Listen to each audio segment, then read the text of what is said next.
ಆಸೆ ಹಚ್ಚಿ ನನ್ನ ಲಕ್ಷ್ಮಿಯನ್ನು ಅವನಿಗೆ ಕೊಟ್ಟು ಮದುವೆ ಮಾಡಿ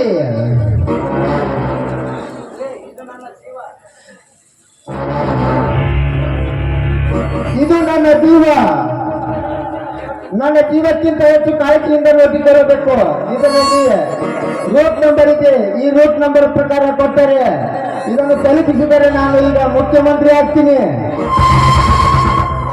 ಗೌಡ್ರ, ನಮ್ದು ಒಂದೇ ಒಂದು ಮಾತು. ರಣರಂಗದಲ್ಲಿ ನಾನು ಹೋರಾಡಬೇಕೆಂದು ನಿರ್ಧಾರ ಮಾಡಿ ಕಾಲಿಟ್ಟರೆ ನನ್ನ ಹೆಣ ಬೀಳಬೇಕು, ಇಲ್ಲ ನನ್ನ ಗುರಿ ಮುಟ್ಟಿರ್ಬೇಕು.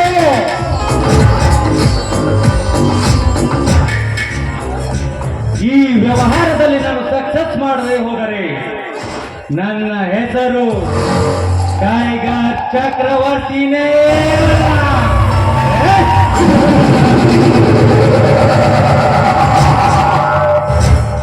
ಲಕ್ಷ್ಮಿ, 3 ನಂಬರ್ ರೂಮ್ನಿಂದ 6 ನಂಬರ್ ಸುಟ್ಗೆಸ್ಕೊಂಡು ಹಿಂದೆ ಬಾಂಬೆ ಜಾಗದ ಕಡೆ ಹೊರಟು. ಆಯ್ತು.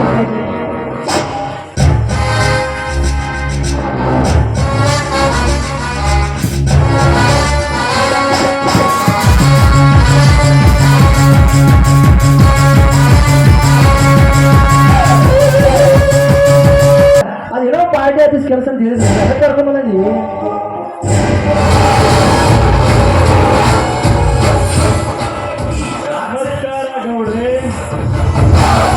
ತಮ್ಮ ಶೇಖರ ಅವರು ಗೌಡ್ರ ಅಕ್ಕ ಅಲ್ಲಿಗ ಈ ಭಾಗದ MLA ಅದು ನಿನಗೆ ಗೊತ್ತು. ಗೌಡ್ರೆ, ನನ್ನ ಕರೆಸಿದ ಕಾರಣ ಇದೆ ಶೇಖರ, ಕಾರಣ ಇದೆ. ನಿಮ್ಮೆಲ್ಲರ ಸಹಾಯದಿಂದ ಈಗ ನಾನು MLA ಆಗಿಬಿಟ್ಟೆ. ಅದಕ್ಕಾಗಿ ಇನ್ನೊಂದು ಸಹಾಯ ಮಾಡಿದರೆ ನಮ್ಮ ಪಕ್ಷದ ಅಧ್ಯಕ್ಷನಾಗಿ ಮಾಡುತ್ತೇನೆ. ಅದೇನಂತ ಸಂಕೋಚವಾಗಿ ಹೇಳಿ ಗೌಡ್ರೆ.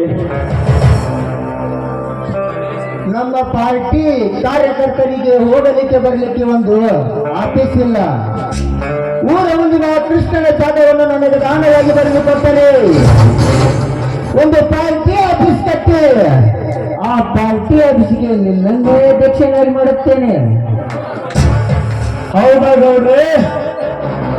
ಆ ಕೃಷ್ಣನಂತ ನಿಮ್ಮ ಕೈವಾಡದಿಂದ ಇನ್ನು ಇಲ್ಲಿಯವರೆಗೂ ಮನೆಯೇ ಸೇರಿಲ್ಲ.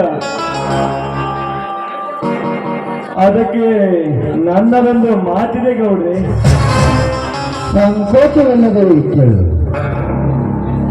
ನೋಡಿ ಗೌಡ್ರೆ, ಆ ಕೃಷ್ಣನಂತೂ ಇಲ್ಲಿವರೆಗೂ ಮನೆಯೇ ಸೇರಿಲ್ಲ. ಆ ಕೃಷ್ಣನ ಹೊಲಕ್ಕೆ ನಿಮ್ಮ ಹೆಸರಿಗೆ ಬರೆದುಕೊಳ್ಳಲಿಕ್ಕೆ ನನಗೂ ಸಂಬಂಧವಿಲ್ಲ, ನಿಮಗೂ ಸಂಬಂಧವಿಲ್ಲ.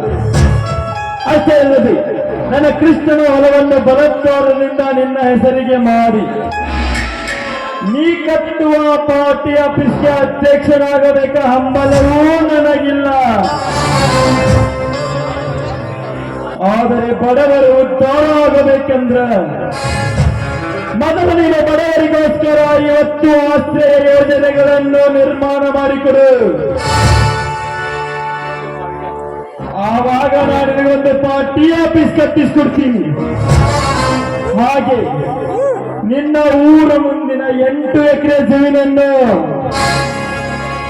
ನನ್ನ ಹೆಸರಿಗೆ ಬರೆದುಕೊಡು. ನನ್ನ ಆಸ್ತಿಗೆ ಕೈ ಹಾಕಷ್ಟು ಧೈರ್ಯವಂತ ಮಗನೇ. ಲೇ ಗೌಡ, ನಿನ್ನಗೆ ಆ ಕೃಷ್ಣನ ಹೊಲಕ್ಕೆ ಕೈ ಹಾಕಲು ಎಲ್ಲಿಂದ ಧೈರ್ಯ ಬಂತೋ ನನಗೆ ಗೌಡ.